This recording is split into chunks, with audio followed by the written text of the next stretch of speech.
Good evening. Um, I thought since we were traveling tomorrow, I would go ahead and record some of the respiratory chapter for you. It's listed on your schedule as study on your own for management considerations, communication, documentation, and transport of respiratory patient. But I wanted to be sure to hit some of the highlights of the first section of respiratory, which is a review of the A&P of the respiratory system and your patient assessment module. I'm going to hit also maybe some common types of respiratory patients you might find.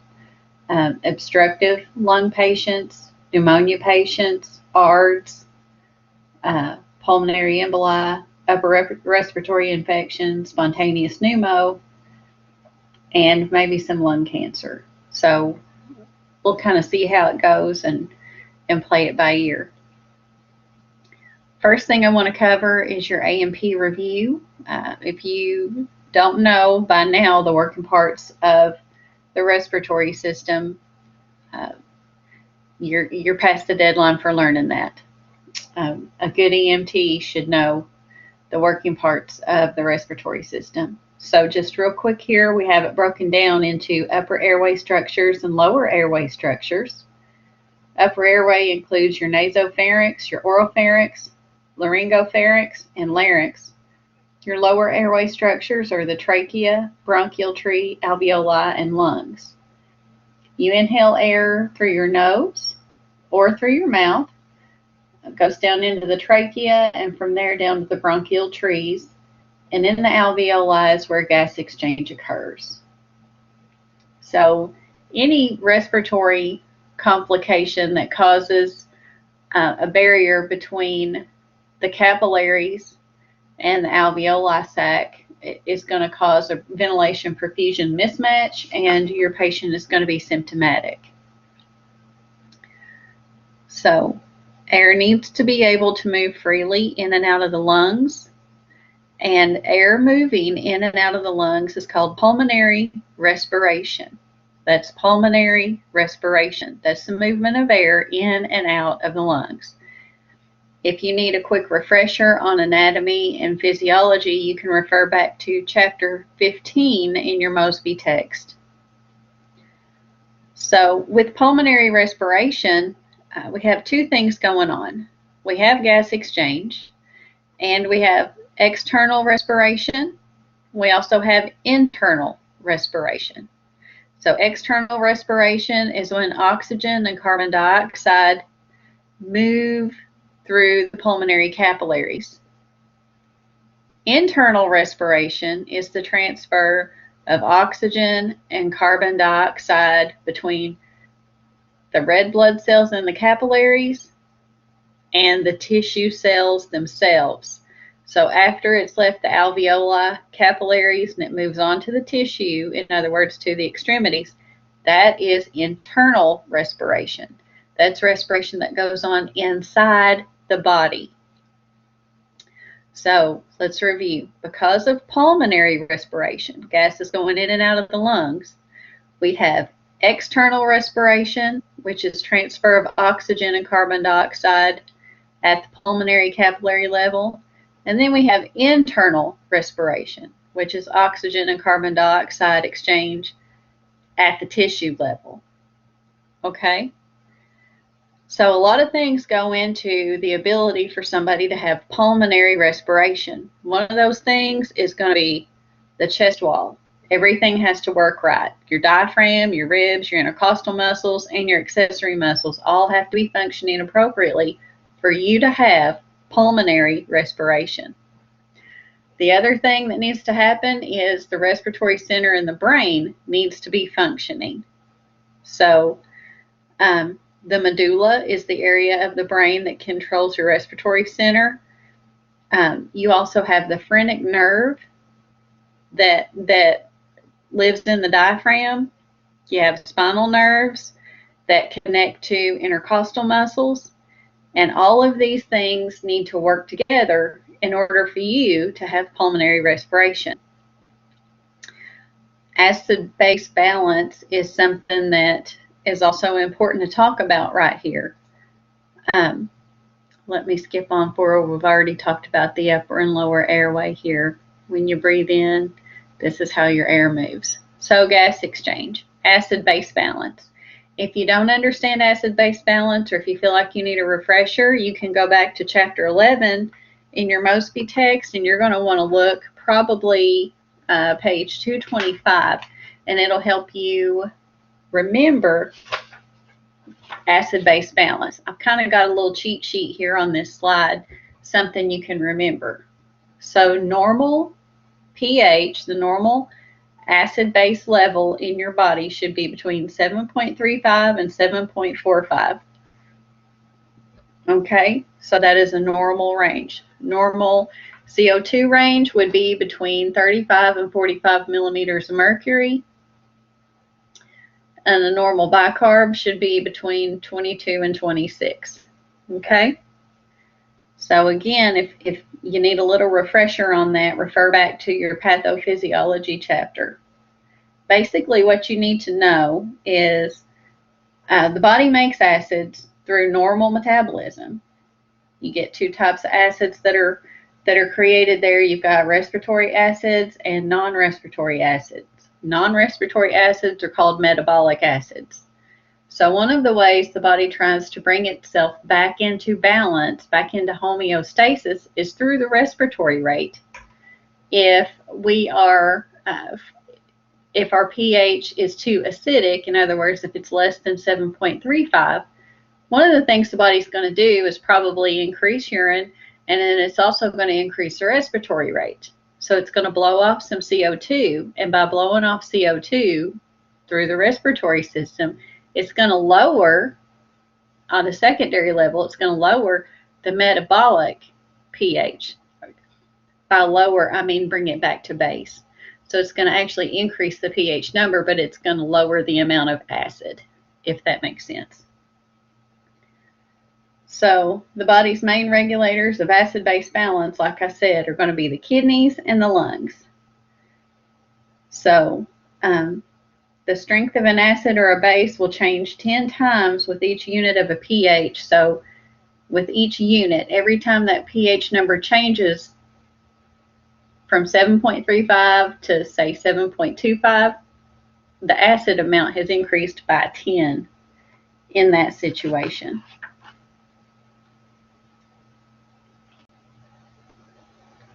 So any condition that increases the concentration of acids or decreases the concentration of bases, that's going to be where we get the term acidosis.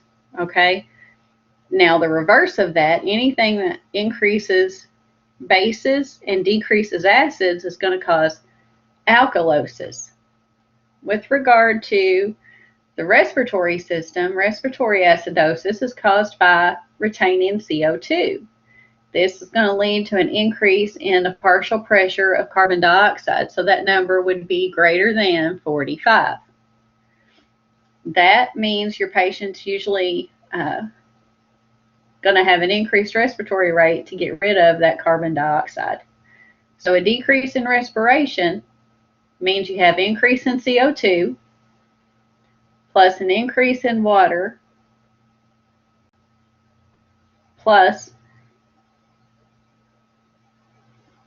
a reduction in alveolar ventilation. So decreased respiration means an increase in CO2, which means a reduction in alveolar ventilation. And what you're going to see in a patient who has decreased alveolar ventilation, decreased gas exchange, we're going to cause this end-tidal CO2 situation to become worse, and your patient is probably going to present with an altered mentation. Okay? All right, so here is your acid-base balance system. Okay? And this is kind of what I was talking about just a second ago. This is how your body responds to acidosis.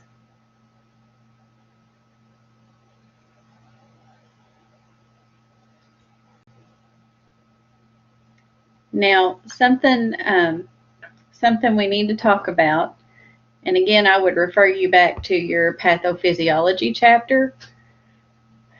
specifically pages 226 and 227, because a lot of things can affect the pulmonary system and your body's ability to maintain gas exchange. We need to have gas exchange in order for the cells to work properly. We need to have gas exchange to get rid of the byproducts of cellular metabolism and get rid of waste. And there are some risk factors that go along with respiratory diseases. You're going to need to be familiar with those. We have intrinsic factors and we have extrinsic factors. So intrinsic factors would be those things that maybe are a genetic cause, and that could be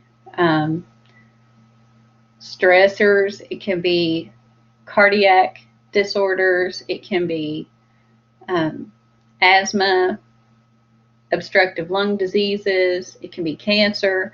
And then we have extrinsic factors, which would be external factors, things we can change, which would be like smoking or environmental pollutants. So when we're talking about the pathophysiology of respiratory, we're talking about three things: ventilation, perfusion, and diffusion. These are three very specific things, and they're all very different. Ventilation is the process of air moving in and out of the lungs. It is the physical act of air moving in and out of the lungs. For ventilation to occur, you got to have your brain working. In other words, that medulla has to be working properly. Your phrenic nerves between the brainstem and your intercostal muscles and your accessory muscles have to be working. Like I said, your diaphragm has to be working. You have to have a clear upper airway, and your lower airway has to be open, nothing obstructing those alveoli. Diffusion is the process of gas exchange. And remember, diffusion, we said we had two things: external respiration and internal respiration, right? So with diffusion, this is the gas exchange that occurs between the alveoli and the pulmonary capillaries. And gas exchange is moved through diffusion. Gases are moving from an area of high concentration to an area of low concentration. So remember that nobody likes to be in a crowded room. They like to move where there's more space. For diffusion to occur, you got to have a couple of things happening here. First of all, the alveolar and capillary walls need to be thin. They don't need to be thick. Anytime an alveolar or capillary wall is thick, it means there's been a disease in that area, okay? And some of these obstructive pulmonary diseases that we're going to talk about in a minute will cause thickening of the alveolar wall. Next thing is the interstitial space does not need to be filled with fluid. These gases don't need to swim across an ocean of fluid to move from one area to the next. Otherwise, they're going to get lost in the fluid, and we're not going to have proper gas exchange. If it doesn't occur properly at the alveoli and the pulmonary capillary area, then how is the clean gas ever going to make it to the internal respiration stage? How's it ever going to make it to the tissues? It won't. And again, these obstructive diseases that we're going to talk about later can cause an increase in fluid in the interstitial space between the alveoli and the pulmonary capillaries and cause gas exchange to be delayed or not as effective. So some of the things that can cause diffusion problems would be if you're in an area of less than 21% oxygen, and if you have lung infections, if you have inhalation injuries from chemicals.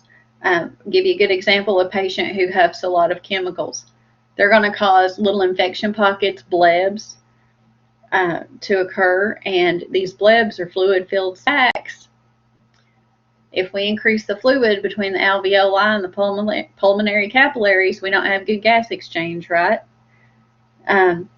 Pulmonary edema which is another pathophysiology that has a cardiac component.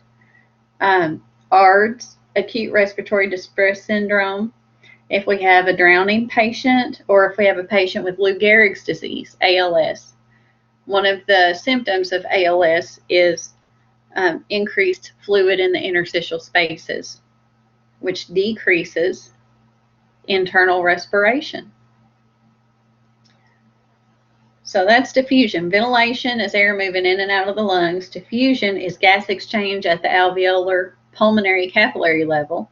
And then perfusion is where it's the process of circulation of the blood through the lung tissues.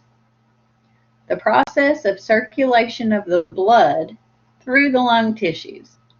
So for perfusion to occur, you've got to have good amount of blood volume, you got to have enough hemoglobin in your blood, and you have to have clean, open pulmonary capillaries. You also have to have the work of the heart. The heart has to be functioning properly in order to have perfusion. We've got to get the oxygen onto the hemoglobin in an adequate amount, and the heart has to pump it to the areas of the body that need to be perfused. Okay? So, like I said, when air moves in and out of the lungs, that is ventilation. When gas is exchanged between the alveoli and the pulmonary capillary beds, that is diffusion. If there's a problem with diffusion, it's because either they're in a low concentration of air, they've got a lung disease, an infection, or they've got fluids between the alveoli and the pulmonary capillaries. Our goal here would be to reduce inflammation and give the patient oxygen. Consider continuous positive airway pressure. Put them on a CPAP. Keep those alveoli open. Put a little bit of energy behind those gases so that they can move through the fluid a little better. Okay? So with perfusion, perfusion works right, like I said, if we got enough blood, if the blood has enough hemoglobin, if the capillaries are open, and the heart pumps it. So if we've got a perfusion problem with our patient, we would consider a medicine that increases cardiac contractility to give it a little extra kick. We also may want to consider giving the patient IV fluids because these fluids will change the permeability of the membranes and move the fluid from the extravascular space back into the intravascular space, which will also increase the heart's ability to pump, okay? Because it increases our vascular volume. Now, given this scenario, let's figure out what kind of problem it is. So you're called to the scene of an altered level of consciousness at a state park. Your patient was camping deep inside a cave area, and there's evidence of a fire pit nearby. Upon arrival, you find your patient lethargic, pale, and cyanotic around the lips and fingertips. He has a patent airway. Vital signs look pretty good. Blood pressure 118/78, pulse of 100, respiratory rate 18 and shallow. So what's his problem? Well, his problem is he's in a cave with poor gas circulation, and he lit a fire, which means he burned up his oxygen stores, so he's in a deficient ambient oxygen situation here. And if he has low oxygen, then he's got a diffusion problem. Now, why has he got a diffusion problem? For diffusion to occur, we have to have gas exchange, which means we have to have clean alveolar and capillary walls. We have to have not a lot of fluid between the interstitial spaces because we don't need our gas trying to swim across an ocean to jump from an alveoli to a pulmonary capillary. So the fix for this is high concentration oxygen. That's what we need to do. We need to give him high concentration oxygen. So now, when we're doing an assessment of a patient, our primary assessment focuses on airway, breathing, and circulation and fix any life threats in those three things, right? Do we have a patent airway? What's our breathing rate and quality? Circulation. Do we have a pulse? What's our skin color, temperature, and condition? Do we see any obvious life threats? We need to fix those first. So your major focus of your primary survey is to detect and manage any life-threatening conditions that affect A, B, or C. Some of the things that would affect A, B, or C: an altered level of consciousness. Obviously, if we have cyanosis, that means we've got a diffusion problem. If we hear stridor, then we may have a ventilation problem. If a patient is breathing so hard they can only speak in 1 to 2 word sentences, that's a problem. If they got tachycardia, that means the heart is trying to compensate for the inability to perfuse. If we have muscle retractions and accessory muscle use, then that's a problem. That means the patient is having trouble breathing. Okay, we've got a ventilation problem and a perfusion problem. Some things you're going to want to ask the patient: has this ever happened before? And part of your focused history then is going to be onset, provokes, quality, radiation, severity, and time. Then you're going to want to get a sample history.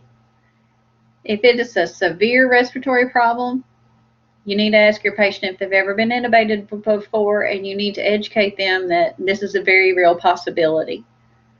If you cannot control their respiratory problem, whether it's ventilation, perfusion, or diffusion, if you can't help them control it without intubation, this may be a case where you need to RSI a patient and intubate.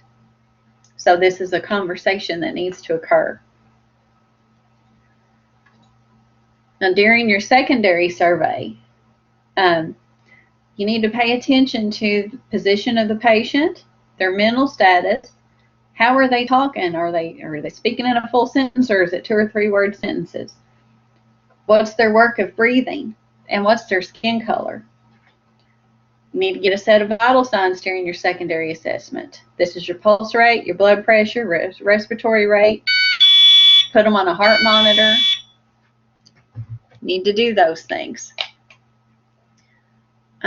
Your secondary survey is going to be based on what you find during your primary survey and your focused history.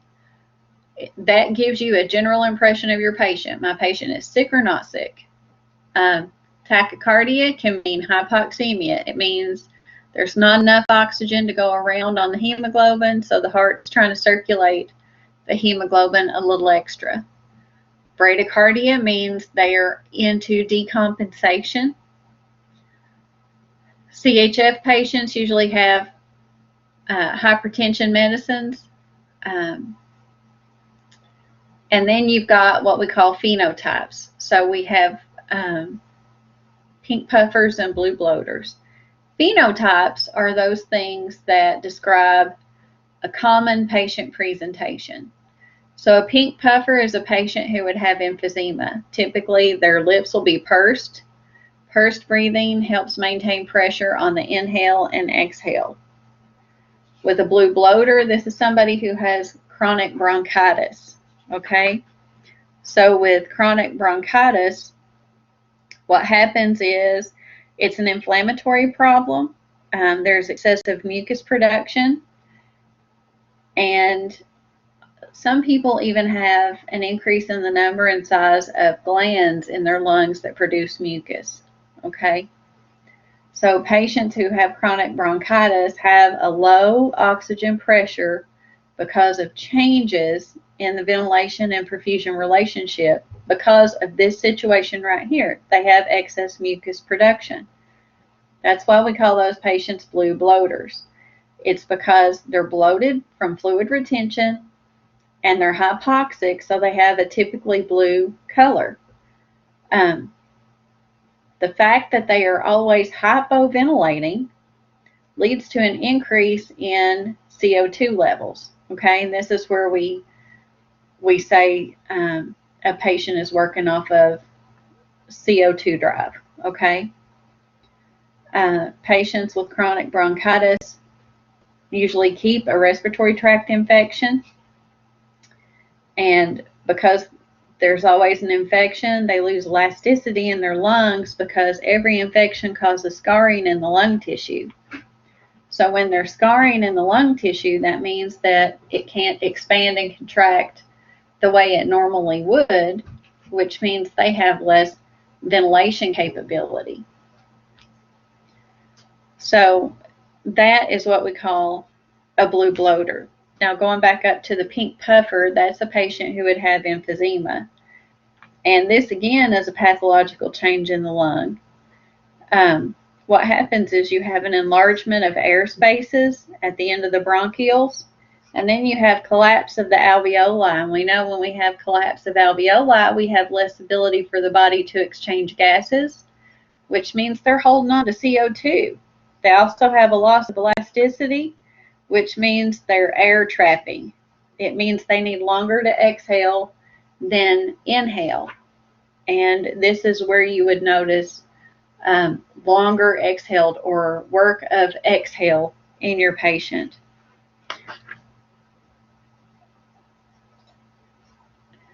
So some diagnostic tools that we would use to assess our patients with obstructive airway diseases. Obviously our pulse oximeter, and pulse ox works off of red light and infrared light, and it reads the oxyhemoglobin level in the arterial beds.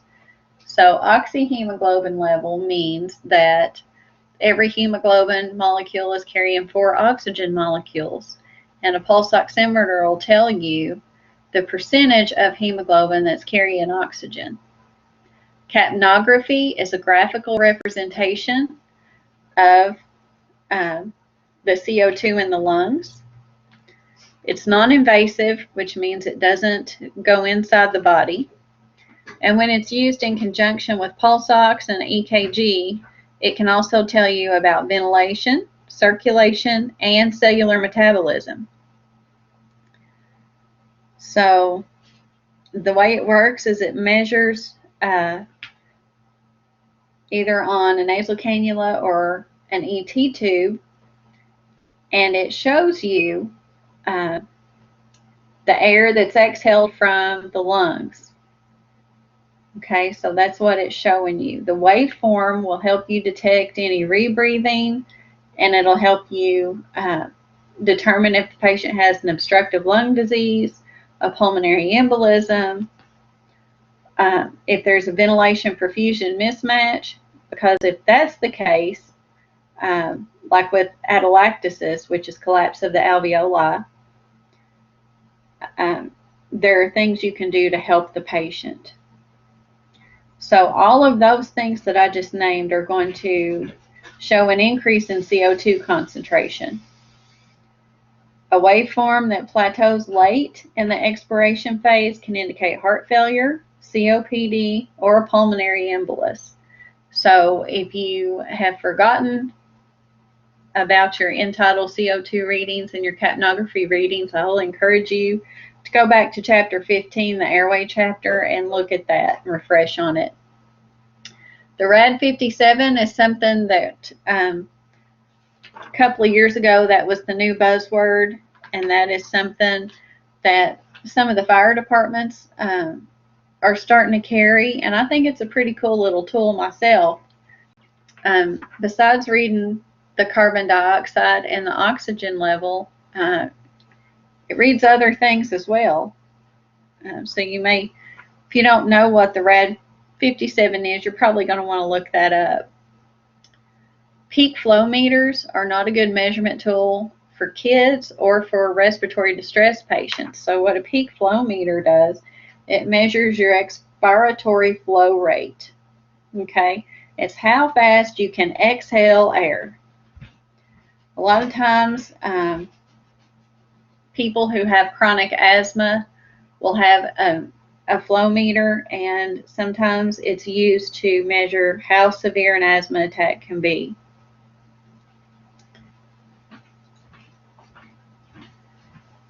Now, that's kind of all I have for right now. We'll have a part 2 where we discuss specific respiratory diseases. want to leave you with a Harper Lee quote. Until I feared I would lose it, I never loved to read. One does not love breathing, and the implication here is if you can't breathe, you sure do miss it. Okay, that's all for today.